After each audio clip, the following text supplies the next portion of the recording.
الرحيم الحمد لله رب العالمين والصلاة والسلام على سيدنا ونبينا محمد وآله الطاهرين اللهم صل على محمد واللعنة الدائمة على أعدائهم أجمعين.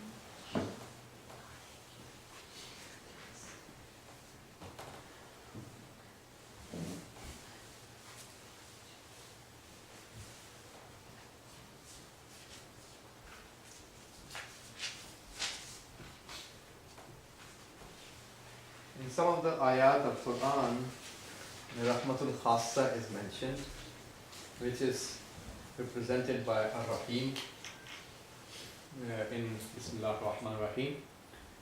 Rahmatul Khassa stands for the special mercy of Allah, which is specific.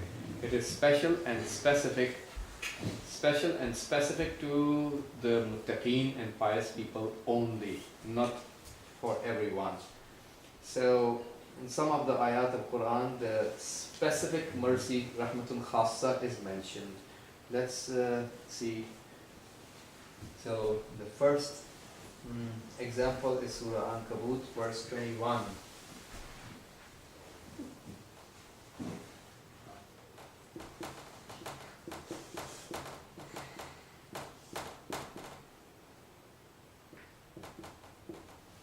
Allah subhanahu wa ta'ala says, يُعَذِّبُ مَنْ يَشَاءُ وَيَرْحَمُ مَنْ يَشَاءُ.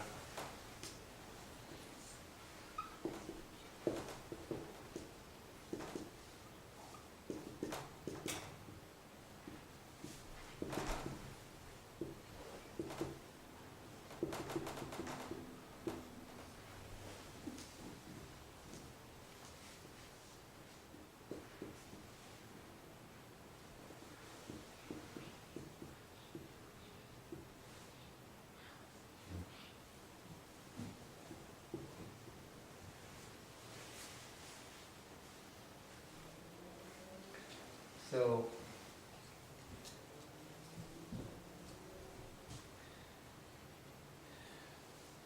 so this says that Allah subhanahu wa ta'ala punishes whomsoever He wishes, وَيَرْحَمُ مَنْ يَشَاءُ, and He provides His rahmat to whomsoever He wishes, وَإِلَيْهِ تُقْلَبُونَ.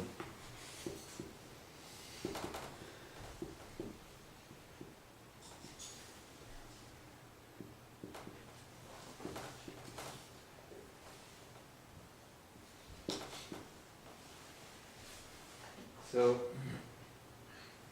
here you see that the rahmat and mercy of Allah, rahmat and mercy of Allah is mentioned next to the adab and punishment. So the rahmat which is mentioned in comparison to adab and punishment, so some people are punished, some people are subjected to His mercy. So adab and mercy, two different policies next to each other, different practices towards different people. This rahmat which comes in comparison to the punishment is not going to be the rahmat of Rahmaniyat of Allah, which is all inclusive to the disbelievers and believers in dunya and akhirat both. This rahmat which is mentioned in comparison with the adab has to be the Rahmatul Khassa, which is represented by Ar-Rahim in Bismillah ar-Rahman ar-Rahim. This rahmat is Rahmatul Khassa, specific mercy, not the all-inclusive mercy of Allah. The all-inclusive mercy of Allah includes the adab as well, like we discussed in, I think, two lessons ago, that adab also is a shay, a thing. And rahmati wasi'at kulla shay, my mercy includes everything. Adab is also a thing. It's also included in the mercy. It's also a mercy. And I explained how adab and punishment is also a mercy. I already explained that 2 lessons ago. So this rahmat in this ayat is an example of rahmatul khassa. We are discussing now the examples of, in the Holy Quran, various examples of the rahmatul amma, the general mercy that includes believers and disbelievers both, and rahmatul khassa, which is specific to muttaqin and pious people only. Let's go to the second verse, and second verse is the verse of Surah A'raf, verse 56, number 2.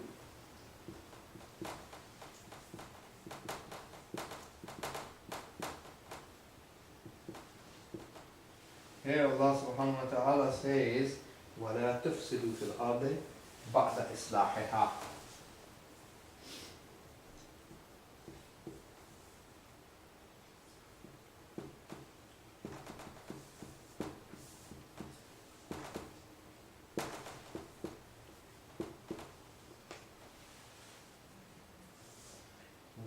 وَادْعُوهُ خَوْفًا وَطَمَعًا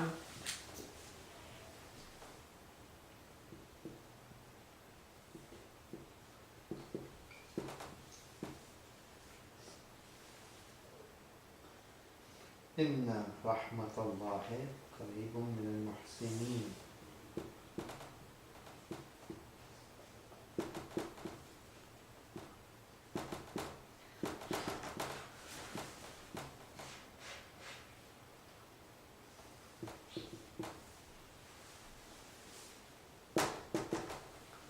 وَلَا تُفْسِدُوا فِي الْأَرْضِ بَعْدَ إِصْلَاحِهَا وَادْعُوهُ خَوْفًا وَطَمَعًا إِنَّ رَحْمَةَ اللَّهِ قَرِيبٌ مِنَ الْمُحْسِنِينَ. So we learn in the light of this verse that don't spread mischief on the face of earth. Don't spread mischief on earth after it is corrected, and call upon Allah in the state of fear and in the state of tama. And certainly the mercy of Allah is close to the good doers, muhsineen, those who have ihsan and good deed. So that mercy of Allah, which is close to the good doers, is not the mercy of Ar-Rahman that Ar-Rahman stands for, which is for mu'min and kafirs, both of them included. This mercy, which is qareeb and close to the muhsineen, is only the rahmatul khassa. That's another example of rahmatul khassa in the Holy Quran. So let's go to another verse of Holy Quran where rahmatul amma is mentioned.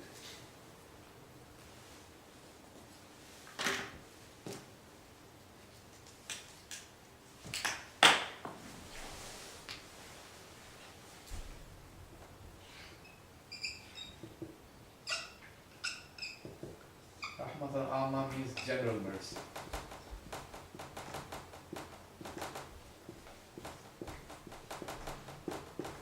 Some examples for that.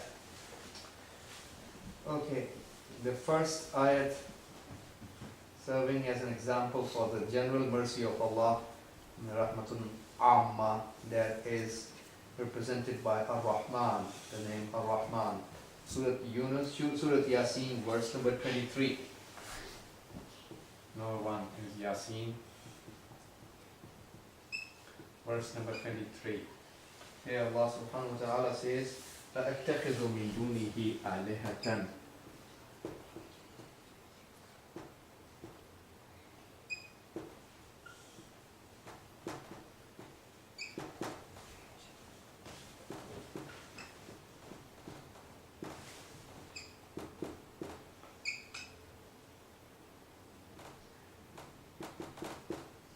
فَأَتَّخِذُ مِن دُونِهِ آلِهَةً إن يردن الرحمن بضر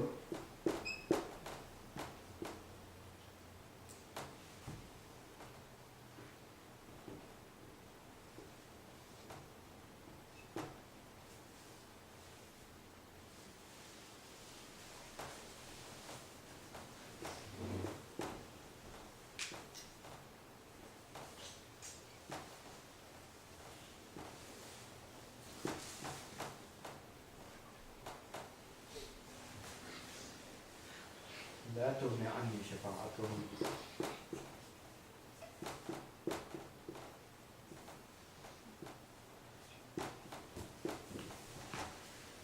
لا تغني عني شفاعتهم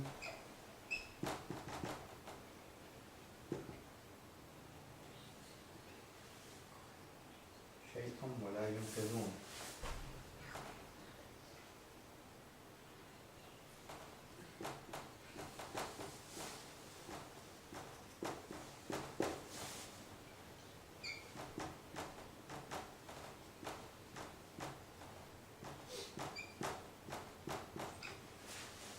So here we learn in the light of this verse that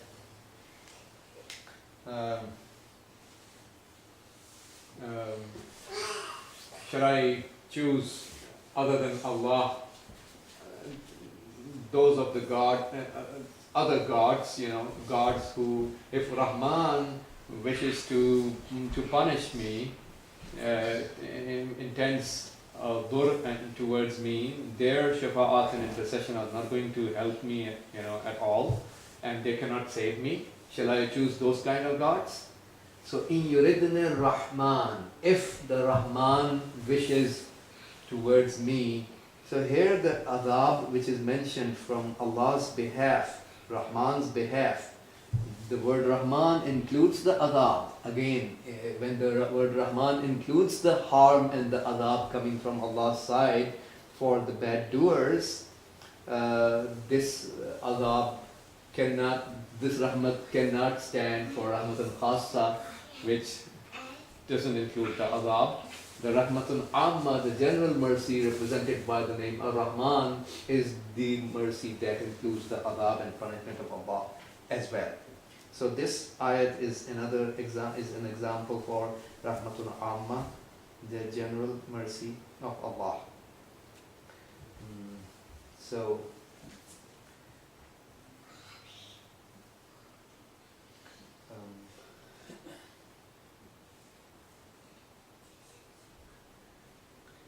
okay, now the second example. Shall I erase this?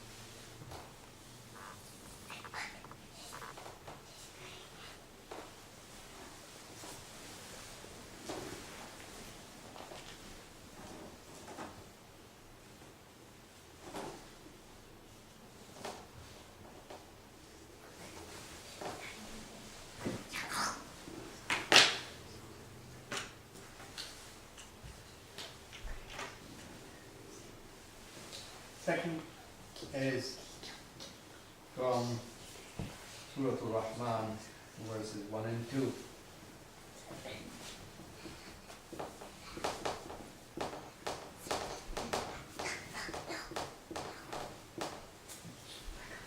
Now Allah subhanahu wa ta'ala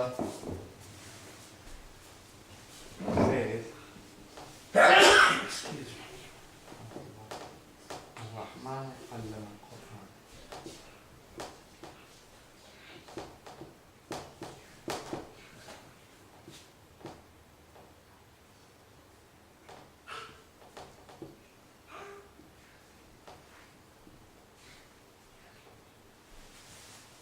Ar-Rahman allama al-Qur'an.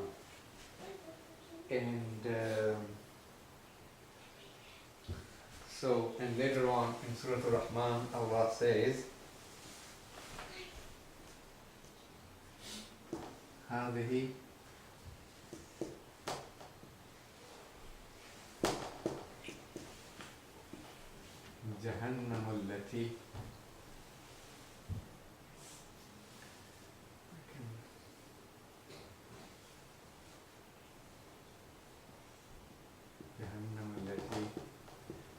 يكذب بها المجرمون.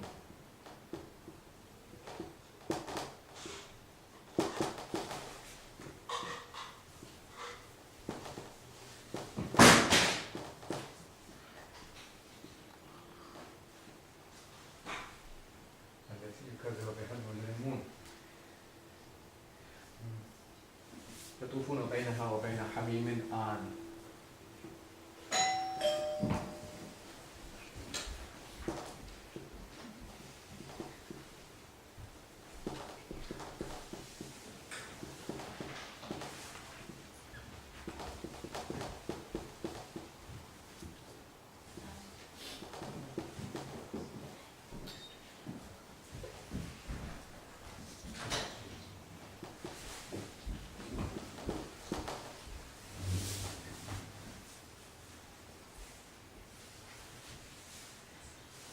فبأي آلاء ربكما تكذبان.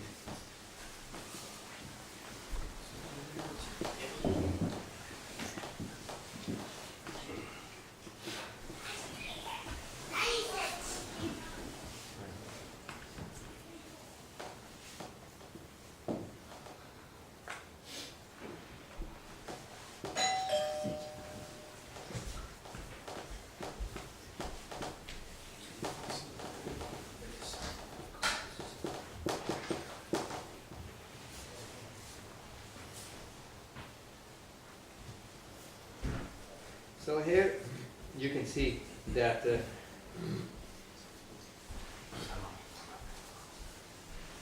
Allah subhanahu wa ta'ala has started Surah Al-Rahman with his name Ar-Rahman. After Bismillah ar-Rahman ar-Rahim, Ar-Rahman Allama al-Quran. So here, after mentioning the name Ar-Rahman, Allah starts mentioning, our Mufassirin say, Allah subhanahu wa ta'ala started mentioning his ni'mats and blessings and mercies.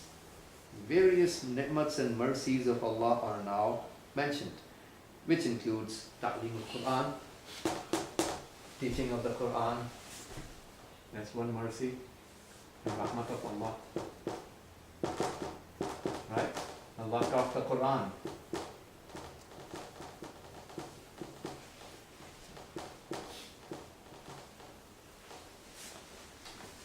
And likewise, Allah talks about various na'im, means various blessings.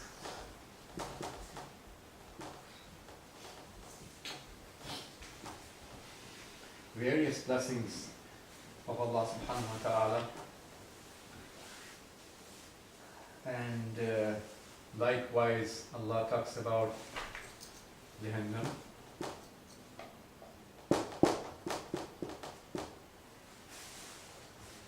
That's the hellfire, which is another blessing of Allah.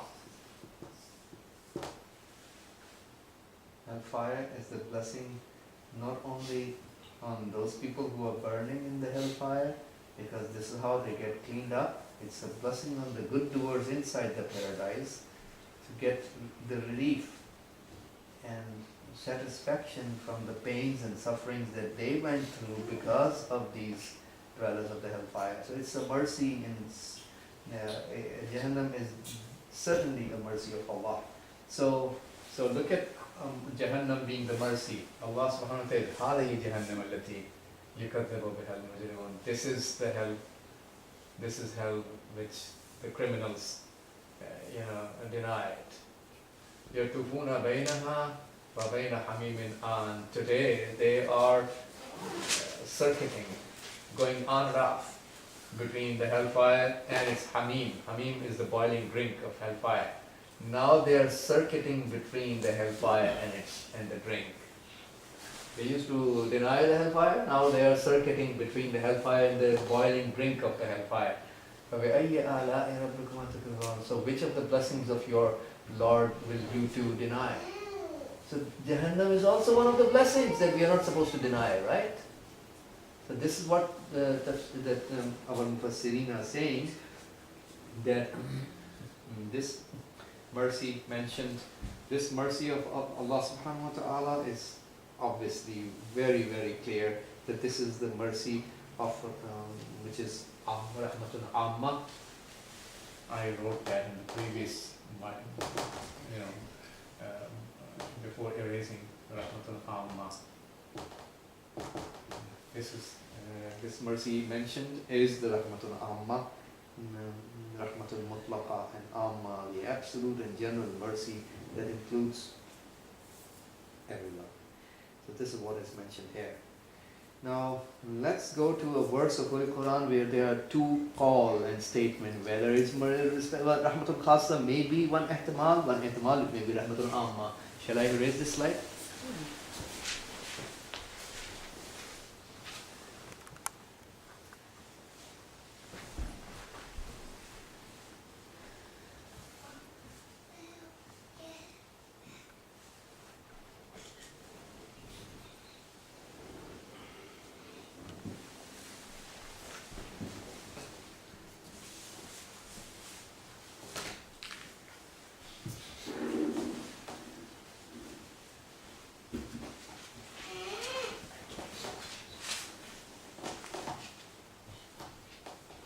We talked about those verses, at least two examples from Quran, about those of the mercies which are those ayats of Quran that are talking about the specific mercy, Rahmatun Khassa.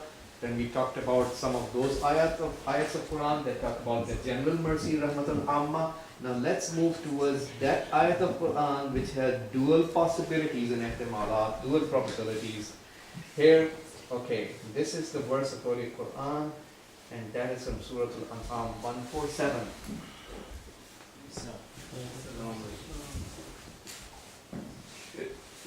Al-An'am verse 147, dual possibilities.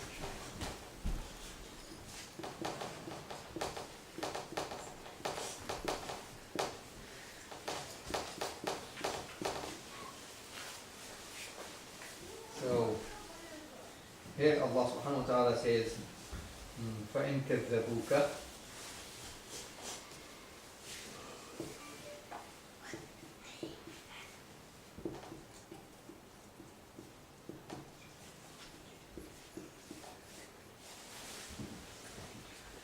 فَقُلْ رَبُّكُمْ ذُو رَحْمَةٍ وَاسِعَةٍ.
So we learn in the light of this verse that if they deny you, then say, your Lord is the one, your Lord has extended mercy.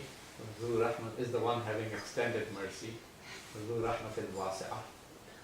And the punishment of his is not going to be removed from the criminal people.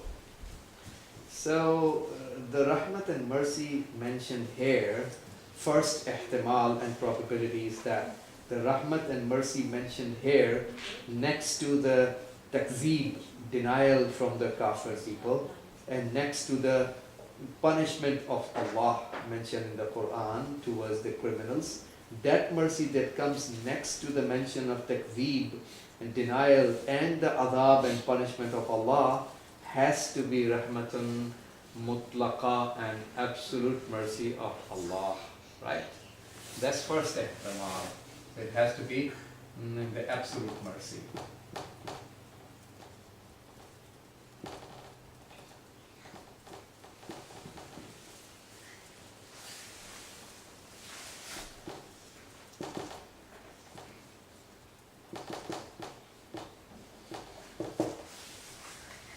And there's a second ihtimal also presented by some of the Mufassirin that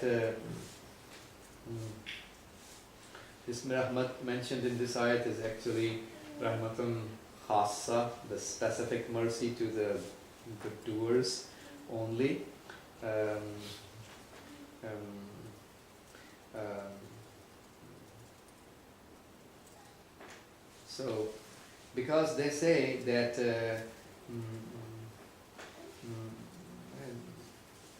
that the mercy of Allah, which is wasi'ah, extended. So those scholars who support the first probability and first ihtimal, they say this rahmat, which is wasi'ah and extended, mentioned next to the issue of takzeeb and the punishment, has to be the absolute mercy. And the second group of scholars, some other scholars say that this rahmat mentioned here in the ayat is rahmatun khassa, it's a specific mercy, and this will mean that the mercy of Allah, which is wasi'ah and extended, is actually opposite to the takzeeb and denial of the enemies. And whenever the enemies are exercising the policy of denial, so the Prophet should be relying on the specific mercy of Allah in parallel to the denial of the kuffar and the criminals. Prophet should rely on the specific mercy of Allah, rahmatun khassa of Allah. That's the way it should work. So because rahmatun khassa is including the muhsineen and the muttaqeen, so this is the solution to rely on the rahmatun khassa in opposition to the policy of takzeeb of the kuffar. So this is the second probability mentioned by some mufassirin, that this rahmatun wasi'ah actually means rahmatun khassa of Allah subhanahu wa ta'ala, specific mercy, because this is the way you have to deal with the takzeeb of the kuffar, and you have to rely on this kind of mercy to deal with their takzeeb. So rahmatun khassa, which is the specific mercy. These are the two aqwal about this ayat.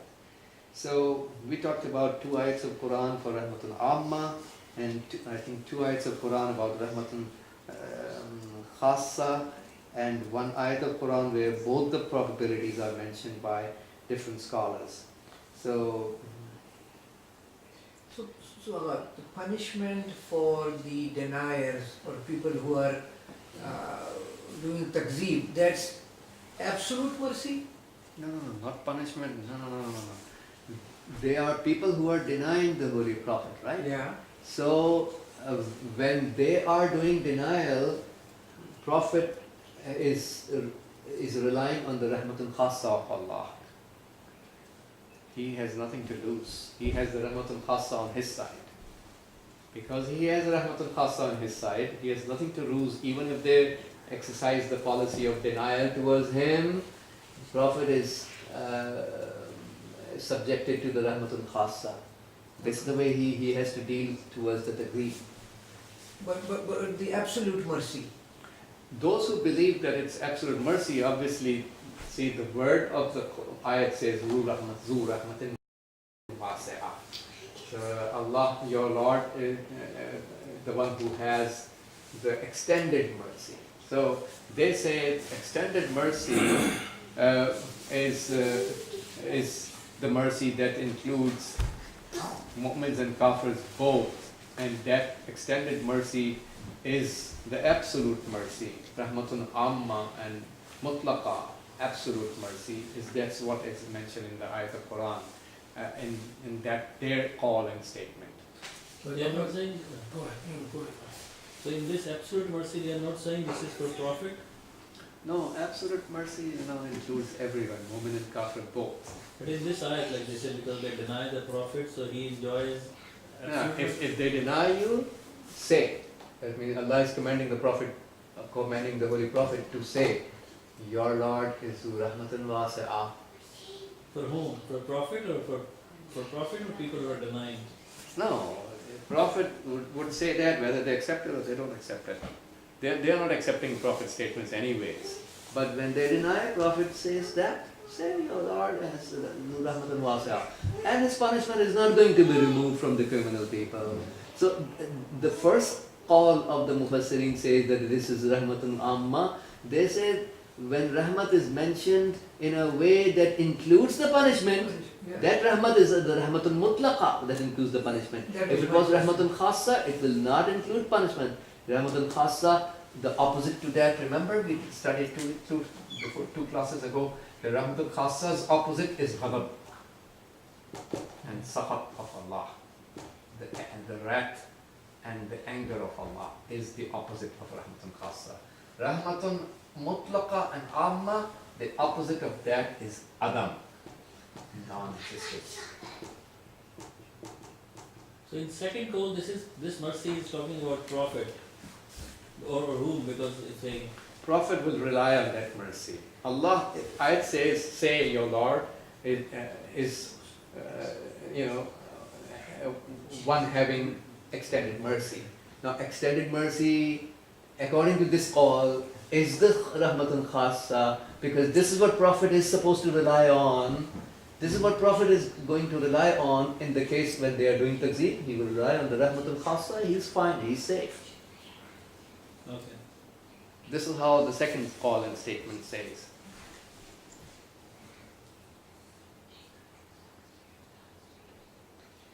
Okay.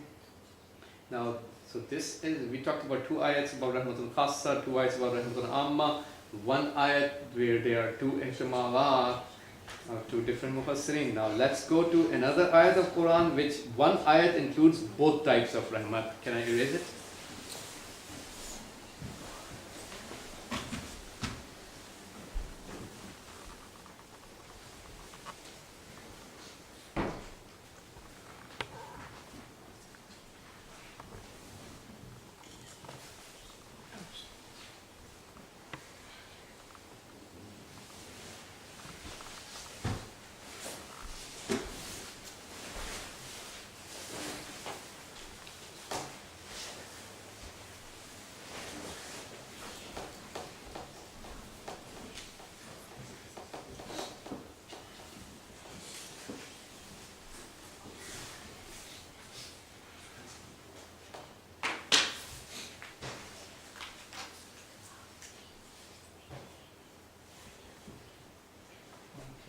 This ayat that includes both types of mercy in it is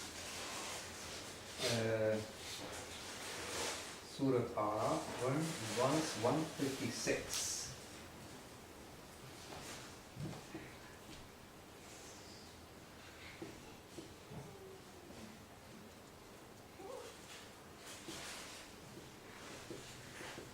Al-A'raf, verse 156. 1 ayat includes both types of mercy in it. Here Allah subhanahu wa ta'ala says, وَاكْتُبْ لَنَا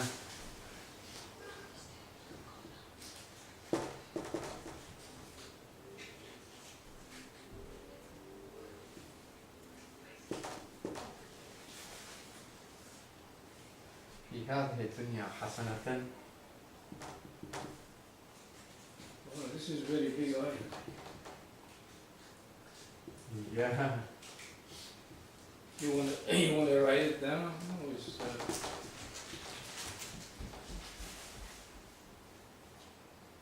I think I should write down so I can properly explain. Otherwise, if all of you can open in your Qurans and your iPhones.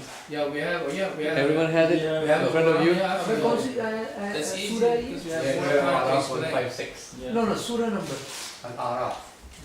Surah Al-A'raf. 7. It's more time you have to explain. Yeah. So this Yeah. way you say. Yeah, okay. So if you all have it in front of you in your smartphones, let me first read the ayat of Quran. وَاكْتُبْ لَنَا فِي هَذِهِ الدُّنْيَا حَسَنَةً وَفِي الْآخِرَةِ إِنَّا هُدْنَا إِلَيْكَ قَالَ عَذَابِي أُصِيبُ بِهِ مَنْ أَشَاءُ وَرَحْمَتِي وَسِعَتْ كُلَّ شَيْءٍ فَسَأَكْتُبُهَا لِلَّذِينَ يتقون ويؤتون الزكاة والذين هم بآياتنا يؤمنون. Did you follow up with me? Yeah. Okay. Here in this ayat of Quran, so we learned in the light of this ayat that write down for us in this world hasana, good deed, hasana and good, wa fil akhirati, and in the hereafter, inna hudna ilayka. How did it translate in your Quran? Oh, translation. Do you have the English Yeah. translation? Translation English. Yeah. In the hereafter indeed. Huh? And also in the hereafter indeed. Indeed, no, after that. We have turned back to you, Allah says. Yes. So we have turned inna hudna ilayka, we have turned back towards you.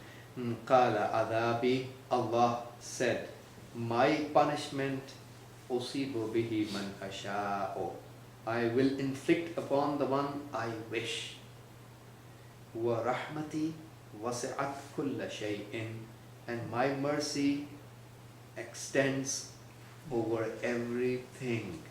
So this mercy mentioned here, rahmati wasi'at kulla shay'in, is so obvious that this is rahmatun mutlaqa, the absolute mercy, because it clearly says that my mercy extends over everything. So this is very obvious, this is rahmatun mutlaqa, rahmatun amma. And now let's move forward. فَسَأَكْتُبُهَا, this ha, damir, pronoun, returns back to rahmati, my mercy. Returns back, the damir and the pronoun returns back to the noun. What is the noun to which this damir ha is returning back? That's the word, that's the rahmat, rahmati, right? So فَسَأَكْتُبُهَا, soon I am going to write it. It, what is it? It returns back to the rahmat, that means the mercy. لِلَّذِينَ, for whom I'm going to soon write the mercy, for whom? لِلَّذِينَ يَتَّقُونَ, for those who do taqwa, who exercise taqwa. This ha returns back to the rahmat, and this ha, this rahmat which is referred to in the dhamir ha, is the rahmatul khassa. Because Allah says that kind of mercy He is going to write لِلَّذِينَ يَتَّقُونَ, for those who do the taqwa, have taqwa, they are pious. وَيُؤْتُونَ الزَّكَاةَ, and give away the zakat. وَالَّذِينَ هُمْ بِآيَاتِنَا يُؤْمِنُونَ, and those who are believing in our ayat and signs. So this ha in Sa'aktubuha returns back to the noun rahmat, the mercy. So this ha stands for rahmatul khassa. Whereas the same word means the two things. Same, it returns back to the same word, but the ha refers to a different type of mercy. It returns back to the same word, correct, but it refers to a different type of mercy, which is only for those people who do taqwa. So, and obviously give the zakat, and those who are believing and have iman in the ayat and signs of Allah. So this ayat talks about the conversation that happened between Prophet Musa and Allah subhanahu wa ta'ala.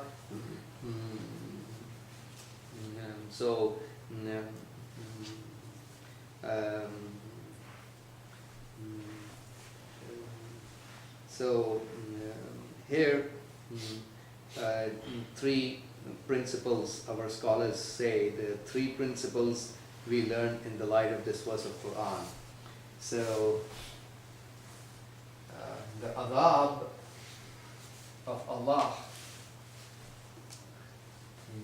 three principles are taught by this ayat. Principle number one, adab of Allah belongs to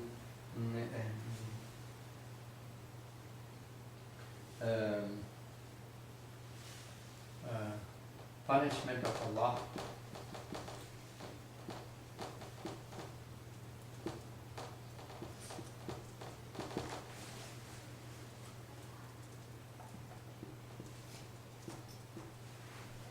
to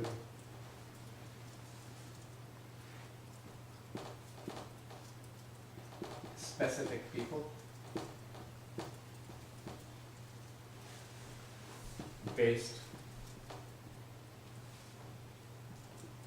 on His wisdom. That's the principle number one. That based on the wisdom of Allah, He's going to inflict His adab on specific people. And principle number two that we learn in the light of this verse, that general mercy of Allah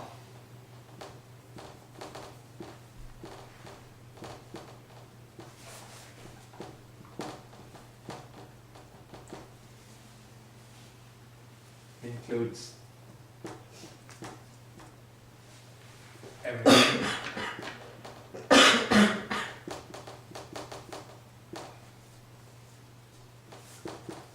Including punishment and adab of Allah. Punishment is also part of the general mercy concept. So adab is included in the rahmatul mutlaqa. Adab of Allah is part of the rahmat of mutlaqa. I already told you that the opposite of rahmatul mutlaqa is non-existence, adam. So even adab, rahmatul mutlaqa, absolute mercy includes everything. Adab is also a thing. It's part of the greater concept of the absolute mercy. The third principle we learn is that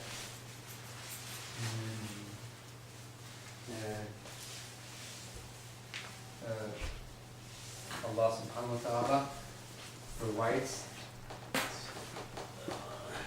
His specific mercy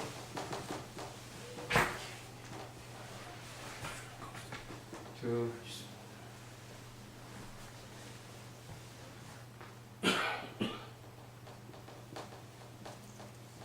muttaqi, pious mu'mins only.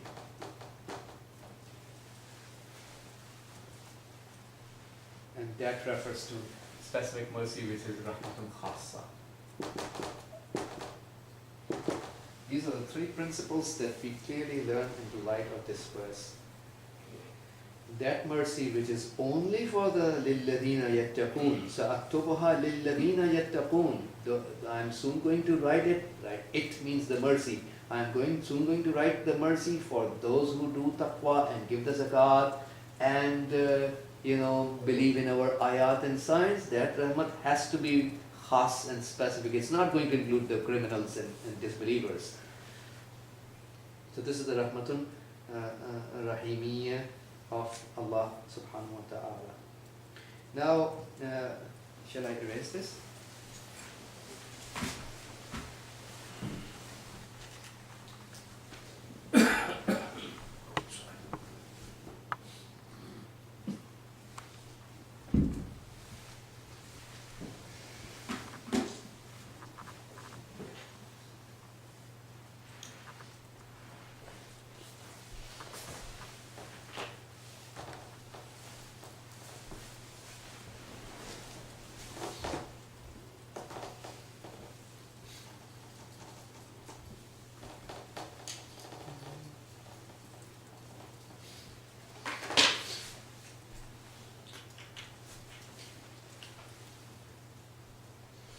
There are some points to learn, and the first point that we learn as we are discussing the Tafseer of Bismillah ar-Rahman ar-Rahim is that Allah taught us the adab etiquette. Point number one, Allah taught us the etiquette of starting anything. So whenever we start anything, we must remember Allah. This is the religious etiquette about initiating, starting, beginning anything of our life. So I already mentioned to you the hadith, but I will mention that hadith again. It is narrated in so many different ways, and here is a different narration of the same hadith. Kullu amrin dhi balin.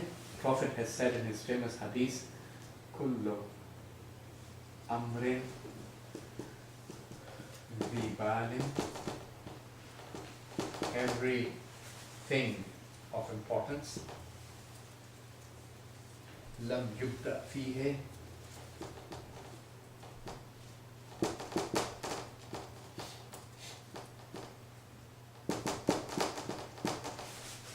Bismillah.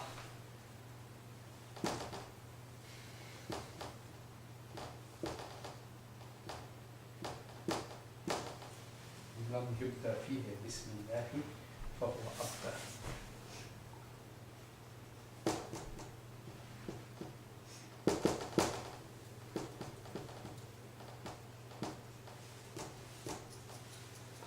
This hadith of Rasulullah sallallahu alaihi wasallam is mentioned in Bihar Anwar 73 305. Bihar, volume 73, page 305. That's the reference of this authentic narration. So here in Rasulullah, famous hadith, I talked about that, but here I want to talk a little bit more details on that. Kullu amrin ذي بال, in every affair of significance, importance, ذي بال, لم يبدأ فيه, which is not started with the name of Allah, is going to be abtar. Every important thing, if it is not started with the name of Allah, is going to be abtar. What is the meaning of abtar? Abtar in Arabic means maqtu'ul akhar.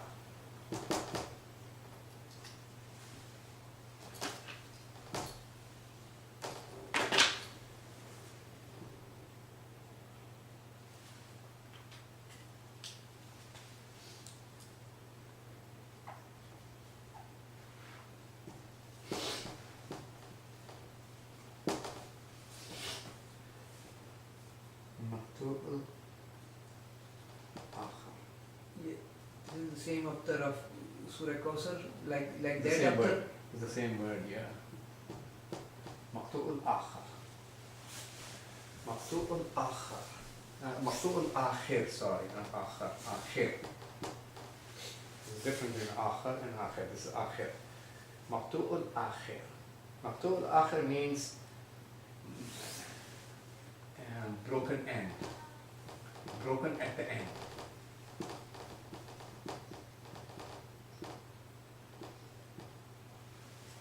That means it is not going to reach its end. It will not reach its desired end result. Period. Now, this is a very strange hadith. A very strange hadith. There's a whole bunch of people in the world who don't even believe in God, right? And they don't even bother to say the name of Allah. And they're doing millions and millions and millions of things in their lives. And they never talk about the name of Allah in the beginning of and the start of things that they are doing, right? So Islam is saying, Prophet is teaching us every important thing, every significant thing. If you don't, it's not started with the name of Allah, is abtar, is maqtu'ul akhir. That means broken end. The end will be broken. End will be broken means didn't reach its desired end. It will never reach its desired end. So, this is where my teacher, Ayatollah Jawadi Hafidahullah, was saying that cleverness,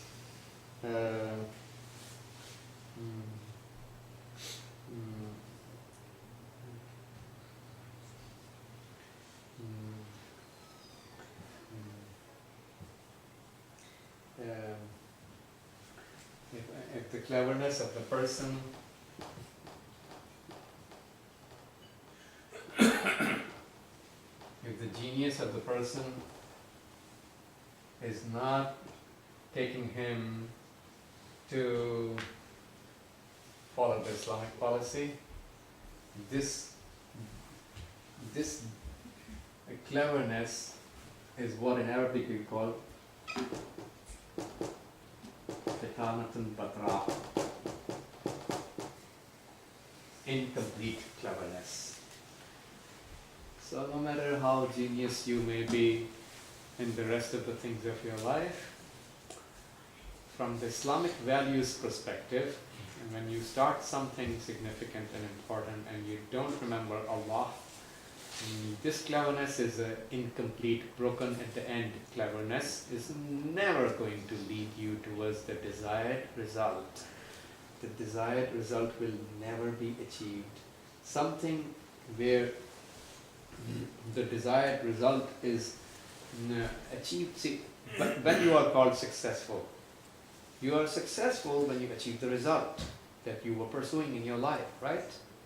So when Prophet is teaching us that there is going to be abtar, broken at the end, without reaching at the end, without concluding at the end. It's non-conclusive. Your actions of life will be non-conclusive. It will not conclude to the desired end. It's not going to do that. Not going to happen.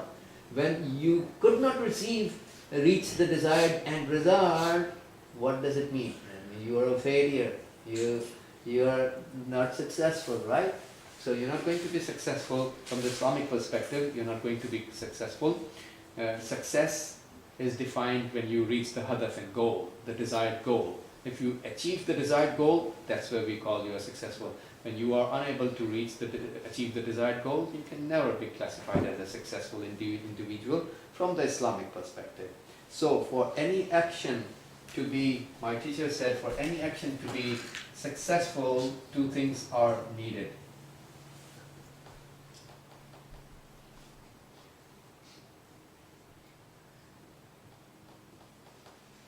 For success, there are two things needed. One is husnun fi'li, and the second is husnun fa'ili.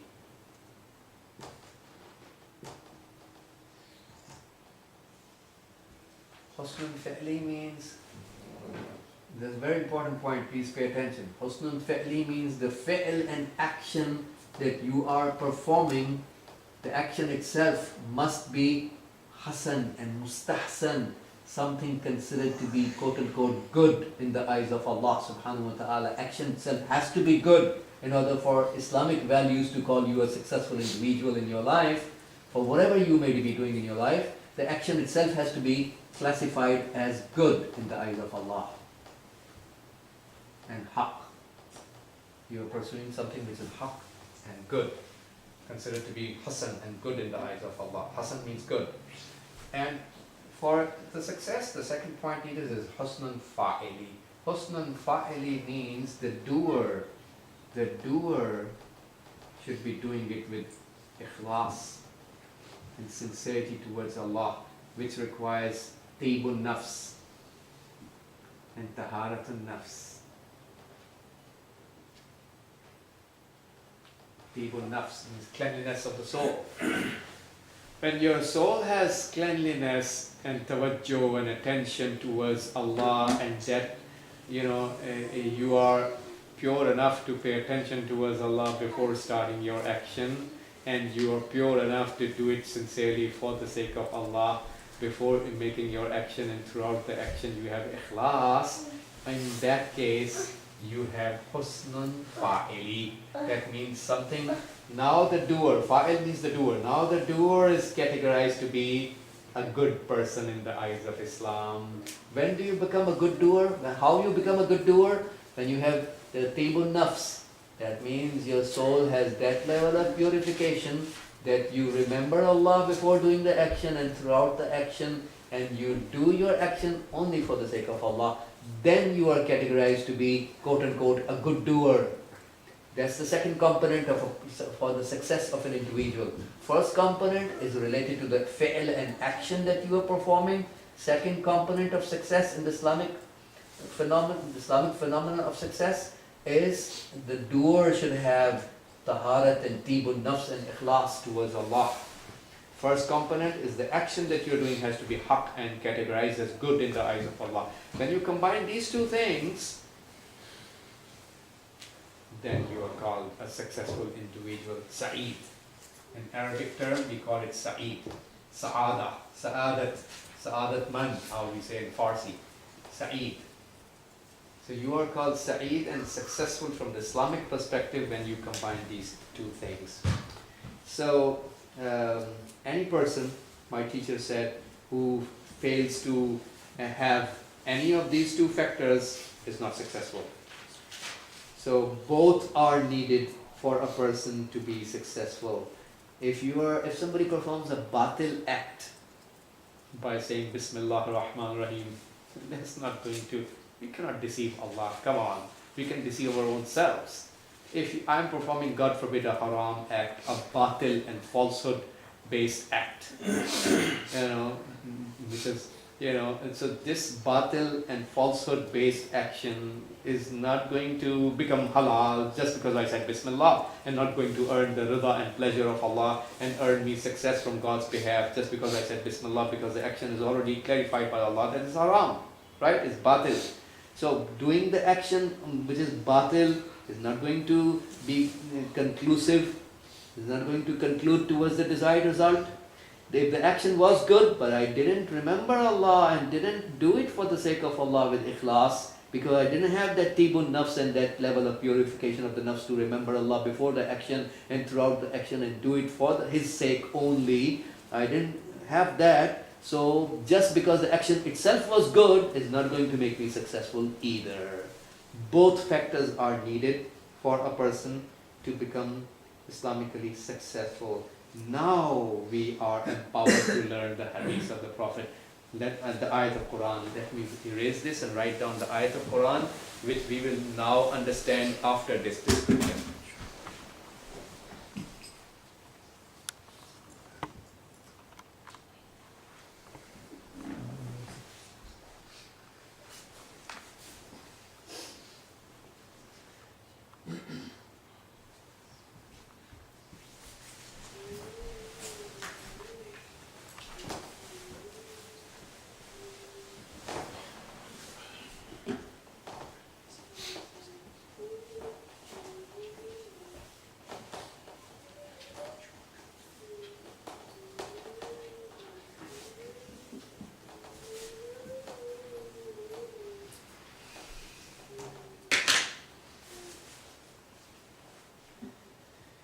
Okay, let's go to the ayat of Quran where Allah subhanahu wa ta'ala has said, and this is from Surah Al-Isra, verse number 80.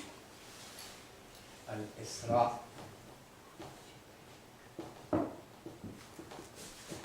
Verse number 80.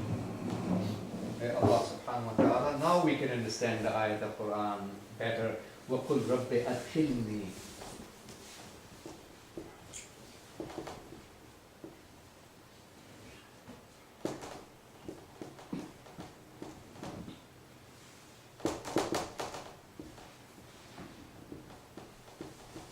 مدخل صدق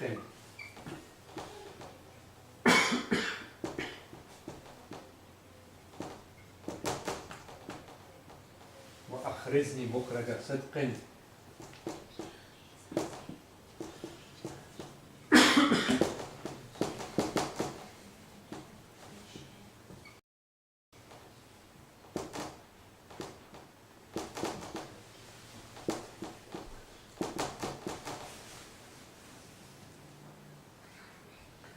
So we are asking Allah to make us enter with sidq and truthfulness into things, and make us exit victoriously from the things with truthfulness. This is the real victory, right? Exiting some affair, some action victoriously with the sidq and truthfulness. So we did something which is haqq. We did it for the sake of Allah, right? So we will exit the thing victoriously, and we will be victor. And so that human being, my teacher said, who performs the action with the name of Allah and enters it with the name of Allah, and before the action and during the action remembered Allah subhanahu wa ta'ala and performed it for His sake, so he is never going to be stuck in the middle of the way. Never going to be stuck in the middle of the way. And then my teacher recited this ayat of Quran as an evidence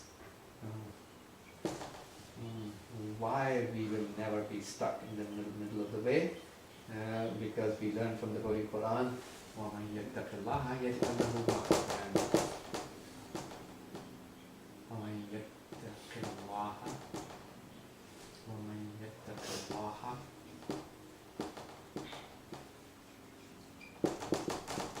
يَجْعَلْ لَهُ مَخْرَجًا. Whoever exercises taqwa of Allah, Allah provides an opening. Makhraj means opening. Allah provides an opening for him.